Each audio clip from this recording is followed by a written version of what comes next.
আমার হিন্দু ভাই ও বোনেরা যারা বলে না হিন্দু মুসলিম ভাই ভাই, তোমাদের মুসলিম ভাইরা এতই ভালো যেটা হিন্দু ঘরে তার জমির উপরে দখল দেওয়ার চেষ্টা করছে, আর কোনো মুসলিম ভাই কিছু বলছে না, অথচ দাঁড়িয়ে দাঁড়িয়ে দেখছে যেটা অন্যায়, তবু তারা কিচ্ছু বলছে না। তাই বলবো হিন্দু ভাইরা সব এক হয়ে যাও, এখনো সময় আছে।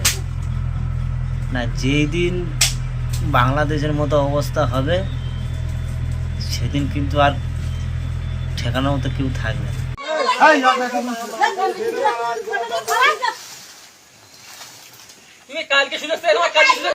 আমার হিন্দু ভাই ও বোনেরা যারা বলে না হিন্দু মুসলিম ভাই ভাই, তোমাদের মুসলিম ভাইরা এতই ভালো যেটা হিন্দু ঘরে তার জমির উপরে দখল দেওয়ার চেষ্টা করছে, আর কোনো মুসলিম ভাই কিছু বলছে না, অথচ দাঁড়িয়ে দাঁড়িয়ে দেখছে যেটা অন্যায়, তবু তারা কিচ্ছু বলছে না। তাই বলবো হিন্দু ভাইরা সব এক হয়ে যাও, এখনো সময় আছে।